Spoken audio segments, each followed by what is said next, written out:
Pantas kalau Sayyidina Ali karramallahu wajhah menyatakan al-waqtu kas-saif, waktu itu seperti pedang, dia bisa bermanfaat untuk melindungi pemiliknya. Tapi kalau sembrana ya sembrono itu wis kadung, pedang itu juga bisa mencelakakan sang pemilik. Demikian pula waktu, kalau kita pandai memanfaatkan maka banyak hal-hal positif yang kita raih dengan waktu itu. Tapi kalau kita nggak bisa memanfaatkan, maka hal-hal negatif akan menimpa diri kita karena tidak bisa memanfaatkan waktu. Bapak Ibu para jamaah, sesungguhnya waktu baru menurut Islam itu bukan tahunan, bukan hanya tahun baru saja yang harusnya diperingati, diingat-ingat dan diambil pelajaran serta hikmahnya. Karena dalam Islam waktu baru itu mestinya bukan tahunan tapi harian. Kita diberi kesempatan oleh Allah memasuki tahun baru, diberi kesempatan hidup baru untuk menjalankan kebaikan yang baru. Tapi sesungguhnya yang patut kita syukuri adalah harian, hari baru yang diberikan oleh Allah kepada kita. Sehingga tuntunan dalam Islam, setiap bangun tidur kita dianjurkan untuk berdoa, diawali dengan alhamdulillah. Udah hafal kan doa bangun tidur? Alhamdulillahilladzi ahyana ba'dama amatana wa ilaihin nusyur. Itu kalau bangunnya sebelum subuh. Tapi kalau jam 8 pagi baru bangun, doanya beda. Inna lillahi wa inna ilaihi raji'un. Kita bangun tidur baca alhamdulillah. Alhamdulillahnya bukan kok semalaman kita bisa nyenyak istirahat dalam tidur, bukan. Tapi alhamdulillahnya kita diberi kesempatan oleh Allah untuk menjalani kehidupan baru, menjalani amal-amal kebaikan yang baru. Dalam sebuah hadis yang sangat panjang, jujur saya nggak hafal redaksinya. Saya tuh kalau nggak hafal ya bilang nggak hafal. Kalau saya goblok yang ngaku goblok. Daripada orang bodoh tapi gayanya kayak orang pinter, itu malah bingung no wong. Ngaji baru kemarin sore dikit-dikit yang disampaikan malah bingung no umat. Maka kalau saya nggak hafal, saya bilang nggak hafal. Tapi maksud dari hadis yang panjang itu saya ngerti.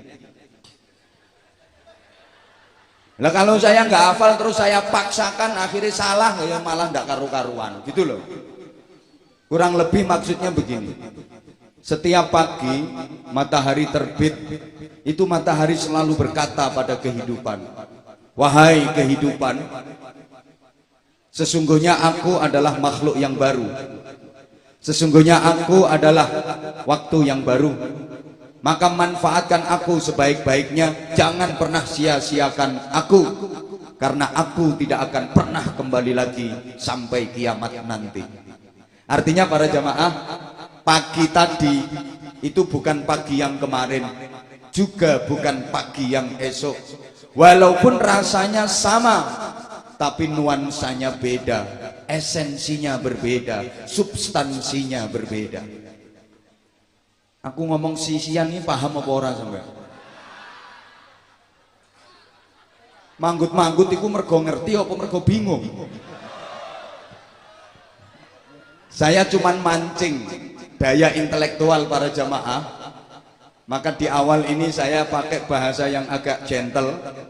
Padahal sebenarnya saya sadar yang saya omongi ini orang-orang yang IQ-nya masih rendah.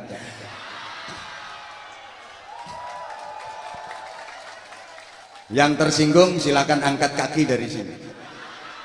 Ngaji bareng Anwar Zahid itu kuncinya nggak boleh tersinggung, nggak boleh sakit hati, nggak boleh marah, nggak boleh temperamen. Jadi sebelum terlanjur saya ingatkan, yang sakit hati tersinggung silahkan minggat. Karena kata-kata saya ini mulai nanti sakit-sakit tok rasanya. Dan bahasa saya sangat kasar. Mungkin ada yang bilang tuh ceramah kok kasar banget. Bagi saya kasar nggak masalah, yang penting laris.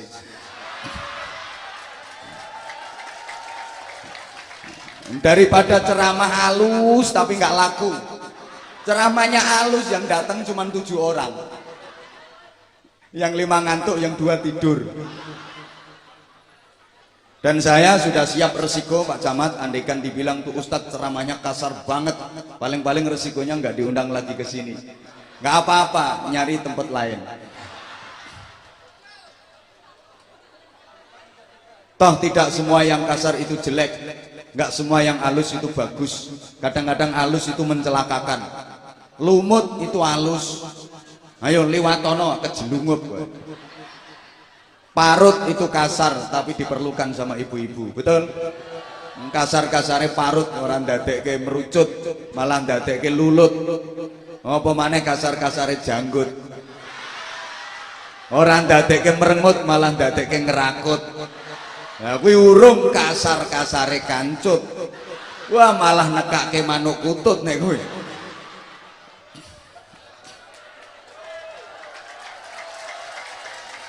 Siang ini bukan siang yang kemarin, bukan siang yang besok.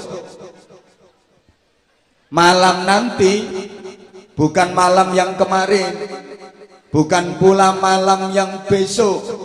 Walaupun rasanya sama, suasananya sama, tapi substansinya berbeda. Sehingga tepat kalau orang bilang kesempatan itu cuma datang sekali. Kalaupun ada kesempatan lagi, itu adalah kesempatan yang baru.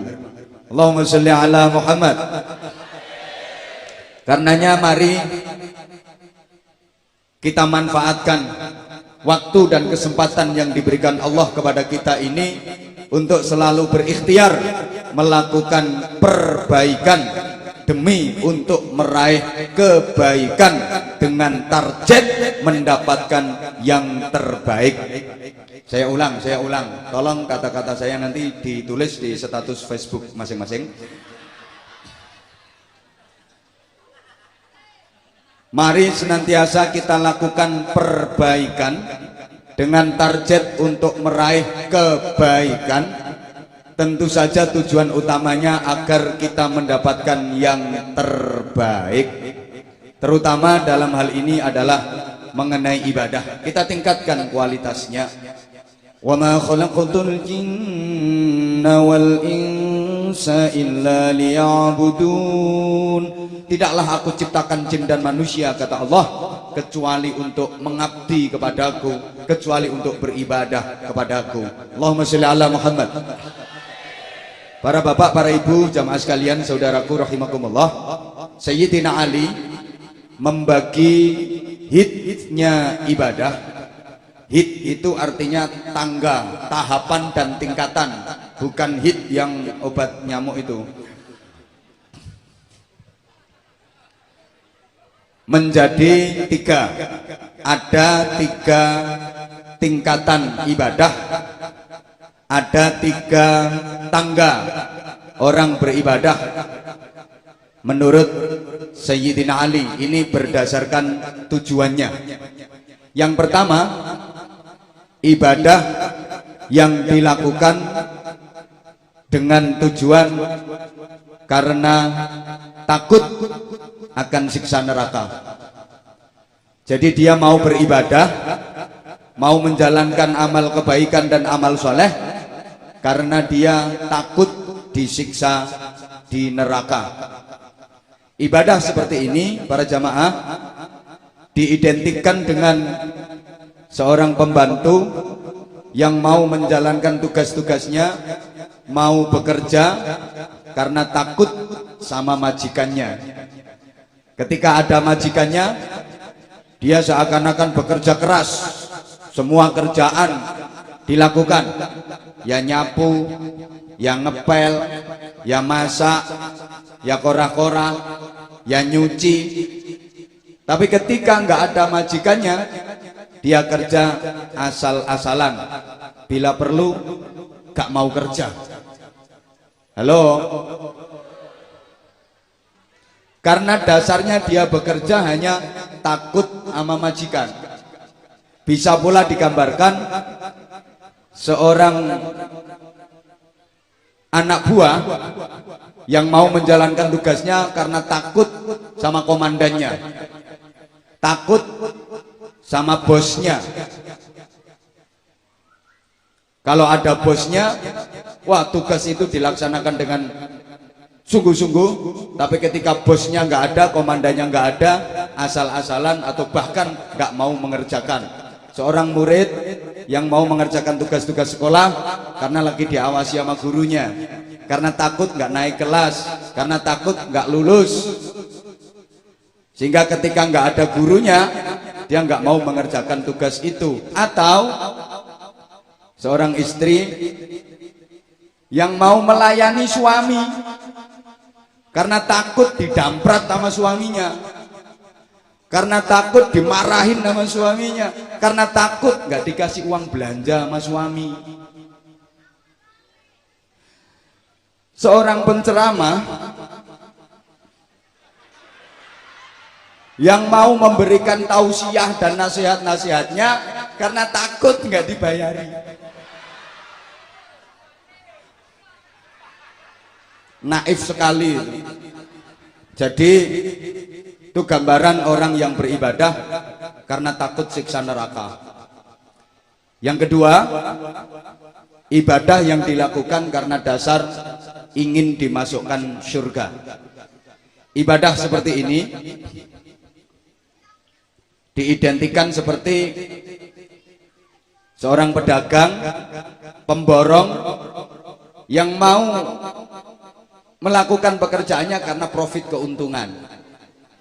Dia hanya melihat keuntungan saja. Jadi kalau ada untungnya ya dilakukan, kalau nggak ada untungnya ya nggak dilakukan. Atau seorang murid yang mau mengerjakan tugas-tugas di sekolah karena ingin dapat nilai bagus, karena ingin naik kelas, karena ingin lulus. Seorang pegawai yang aktif, komit, disiplin karena hanya sekedar ingin dapat promosi jabatan, ingin naik pangkat. Halo. Seorang istri yang mau melayani suami karena berharap dikasih uang belanja tambahan, karena berharap dibeliin kalung, dibeliin gelang. Ini dasarnya karena materi. Jadinya mesti nggak bener. Ketika dikasih uang belanja banyak, suaminya disayang-sayang, pelayanannya dibaik-baikin. Suaminya berdiri aja langsung dirangkul bangke aneh, manggilnya papah. Tapi ketika uang belanjanya berkurang atau nggak dikasih uang belanja, ganti camah-camah jadinya. Halo, mbok gak dikatek keok. Ketika suami duitnya banyak dikasih uang belanja gede, pokoknya suami tidur pijitin roto, sing ledok, sing geneng, sing dekok, sing mentol dimek-mek kabeh. Tapi ketika uang belanja cuma sedikit, suami nggak punya duit, suami capek habis kerja, mah tolong pijitin. Podo pegele, gak wong lanang tok sing pegel, wong wedok ya pegel. Ada nggak yang kira-kira seperti itu? Orangnya datang pakai kerudung warna apa?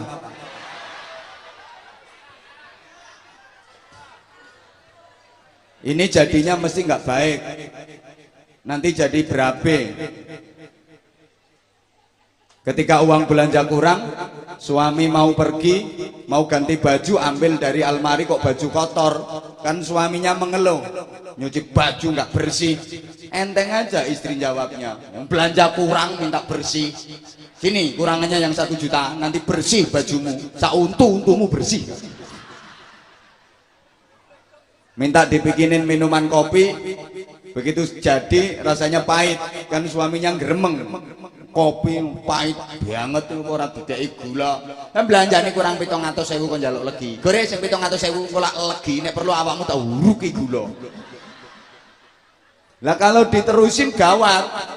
Istri lagi melayani suami dalam hubungan intim, sedang hot-hotnya, tiba-tiba istrinya ngomong, stop, turun dulu. Sini kekurangannya yang 1.500.000.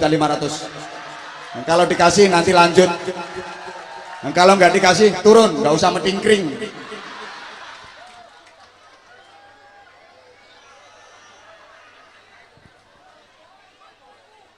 Gambaran dari ibadah yang dilakukan karena berharap ingin masuk mbok gak semangat karena ingin dimasukkan surga, ingin dapat upah. Ya seperti penceramah mau berceramah karena ingin dapat bayaran. Itu nggak bener. Saya udah sering sampaikan di mana-mana. Kalau ada ustadz, kiai, siapapun yang berceramah tujuannya nyari duit, nyari bayaran, dosa itu. Dosa. Tapi lebih berdosa lagi kalau ada panitia yang ngundang kiai, ustadz suruh ceramah nggak dikasih duit.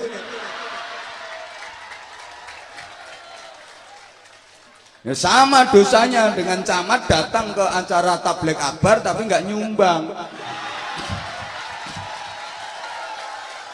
Ya bukan cuman camat, ya lebih-lebih DPR. Uang yang mendudukkan di kursi legislatif itu rakyat, sementara rakyat rumah hajat punya acara kayak gini kok nggak nyumbang. Ya itu pasti kualat itu DPR-nya. Salahnya mau datang.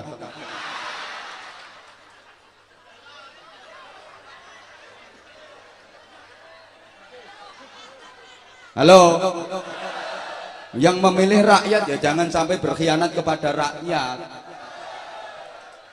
Dulu janjinya mau memperbaiki jalan, dulu janjinya mau memperjuangkan aspirasi rakyat. Tapi ya alhamdulillah saya terima kasih kepada para anggota Dewan Perwakilan Rakyat yang terhormat, yang telah betul-betul menjalankan tugasnya mewakili rakyat. Buktinya rakyat pengen mobil bagus sudah diwakili, rakyat pengen rumah mewah sudah diwakili, rakyat pengen makan enak sudah diwakili, rakyat pengen jalan-jalan ke luar negeri sudah diwakili. Wakil rakyat yang nggak boleh protes sudah diwakili.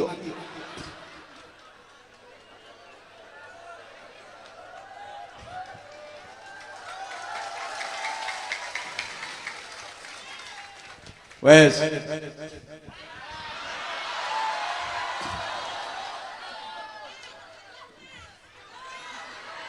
Nyumbangmu cuma 5.000 cerewet.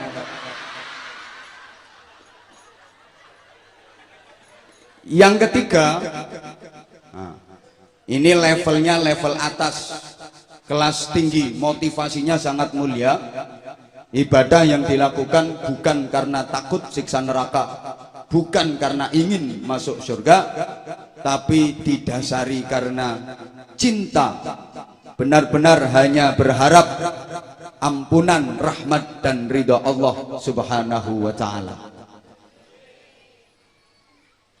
Allahumma sholli ala Muhammad. Bapak Ibu, saudaraku, para jamaah sekalian, dari 3 level ibadah tadi, rata-rata dari kita yang hadir di sini itu belum bisa mencapai level ketiga, ibadah yang berdasarkan cinta. Jadi mau menjalankan ibadah itu ya karena takut siksa neraka, ingin dimasukkan surga. Untuk mencapai level ibadah berdasarkan cinta masih sangat sulit. Yang ngomong sendiri loh, bumbuan. Apa maneh Pak Camat? Duh, iku camat apalagi dapuramu ngono lho.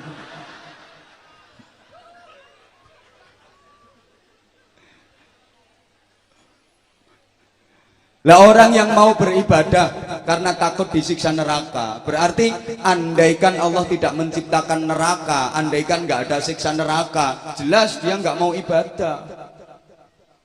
Orang yang beribadah karena ingin dimasukkan surga, andaikan nggak ada surga, ya berarti dia nggak mau beribadah. Tapi kalau ibadahnya karena cinta, nggak peduli masuk neraka, nggak peduli masuk surga, ibadah jalan. Wong ibadahnya bukan karena dimasukin neraka. Yang penting saya ibadah, Allah ridho, masuk neraka, masuk surga, terserah Allah. Mau mantuk-mantuk ibu paham bohong. Lebih baik masuk neraka tapi diridhoi Allah daripada masuk surga tapi Allah nggak ridho.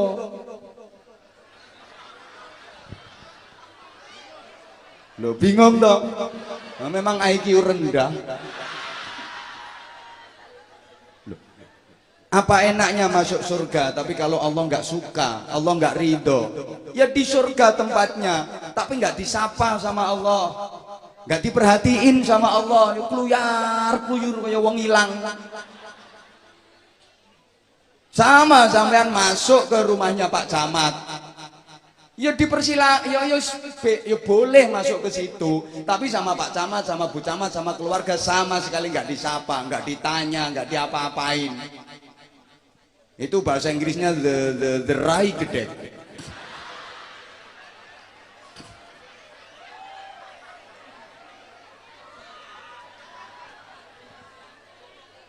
Ya nggak enak dong. Meskipun di neraka kalau Allah ridho, neraka itu nggak sakit, diridhoi Allah. Ya nggak panas. Paham karepmu, nggak paham karepmu. Bapak Ibu para jamaah, nah karena fenomena banyaknya umat yang rata-rata ibadahnya masih level takut neraka dan ingin masuk surga, ada seorang sufi yang hidup di abad ke-9, namanya Rabi'ah Al-Adawiyah. Ini seorang sufi perempuan yang luar biasa.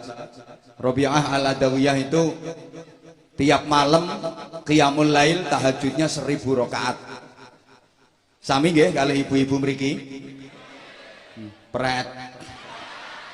Orang kalau ahli qiyamul lail, ahli tahajud itu wajahnya cerah, gak burek-burek ngono.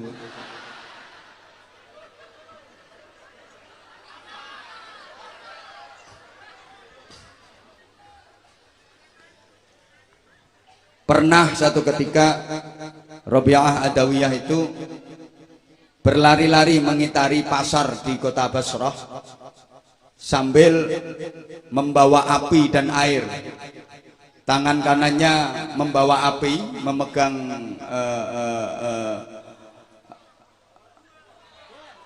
the oncor. Sakarepku tuh.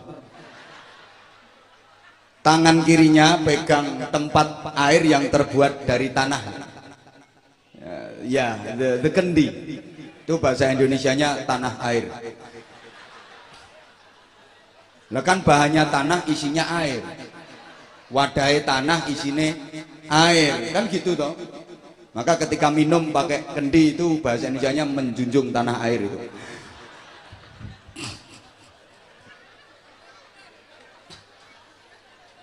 Jadi tangan kanannya itu bawa obor dengan api yang berkobar-kobar, tangan kirinya bawa kendi yang penuh berisi air.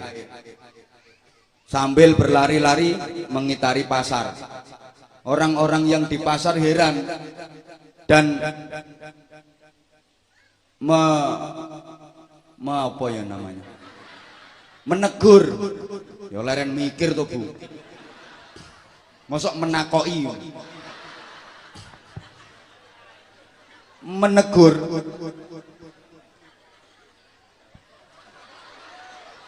Wahai Rabi'ah, kenapa engkau berlari-lari mengitari pasar sambil tangan kawan kananmu membawa api, tangan kirimu membawa air? Untuk apa? Rabi'ah Al-Adawiyah menjawab, dengan api di tangan kananku ini aku akan membakar surga, biar surga itu panas. Siapapun yang masuk di situ nggak akan kerasan, nggak akan betah.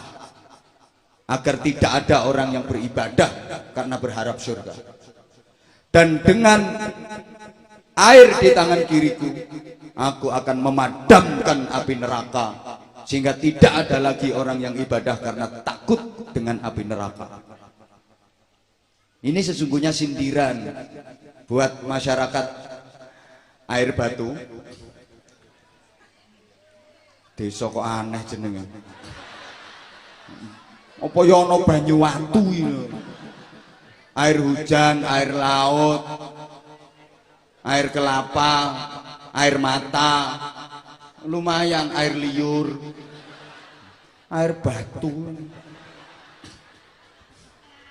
Kecamatannya ya Talang Kelapa, Talang ya Talang Seng, Talang Besi, Talang Kelapa. Gawene lho piye?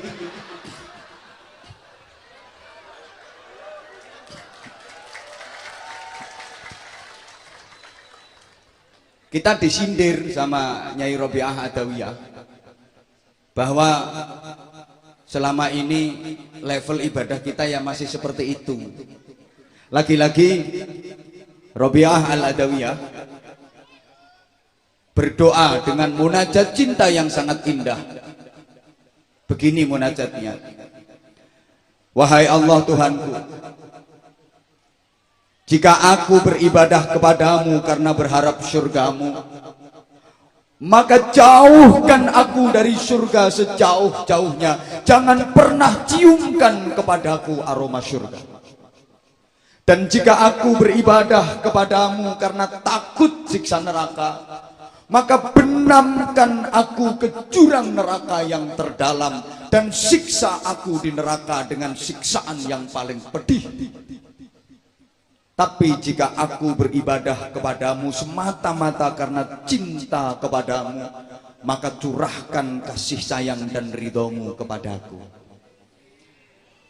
Nah, ini aku nuruti kemauannya MC tadi, Master of Ceremonial atau MC modal cocok.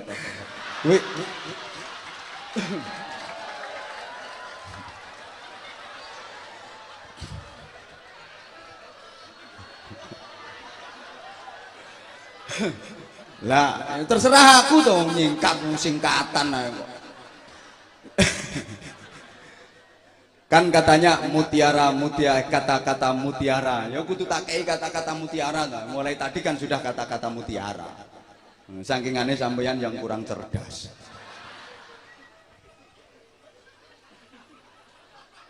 Lo indah banget lo ini munajatnya Robiah Al-Adawiyah. Mengajarkan kepada kita ibadah yang benar. Oh, turung jalan, woi. Panitia tolong duduk dulu. Nanti di komando bareng-bareng bersedekah sambil bersolawat bareng-bareng. Karena kalau itu kotaknya jalan, narik infak, sementara saya lagi ceramah, nggak mungkin ceramah saya diperhatiin. Saya tuh paling tidak suka kalau urusan ngaji, apalagi waktu ngaji ceramah kayak gini ada panitia departemen perbadokan yang intik, saya langsung stop, berhenti. Ngaji, badok. Kalau saya begitu, nggak iso dicampur-campur saya. Ya mana mungkin bisa mendengarkan ngaji sambil ribut urusan makanan. Gitu loh. Setuju? Setuju, semuanya takut sama kotak amal.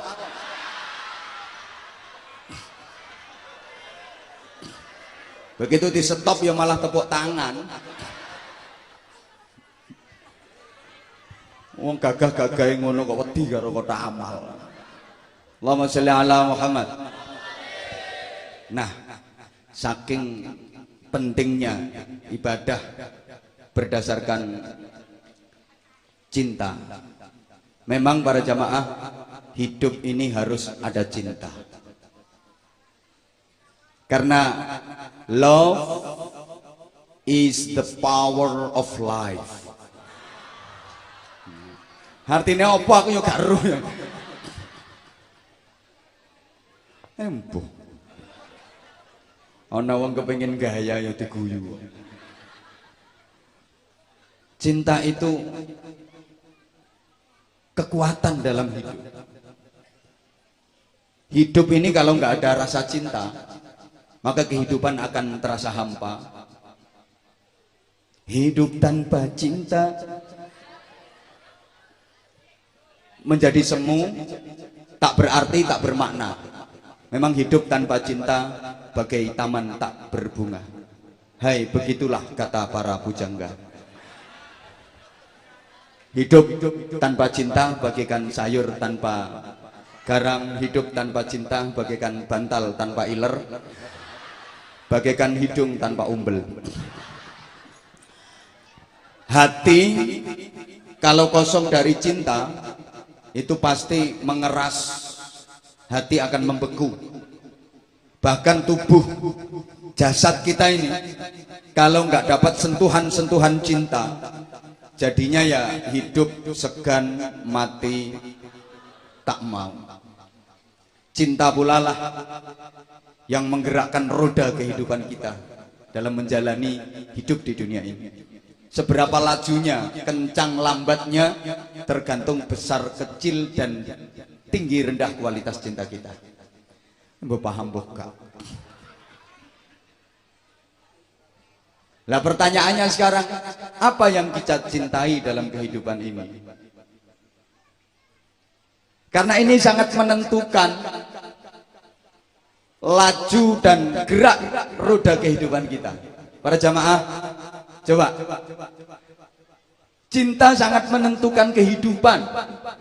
Kalau yang kita cintai harta benda, kalau yang dicintai kekayaan dunia, pasti embuh. Sing dipikir yo meng do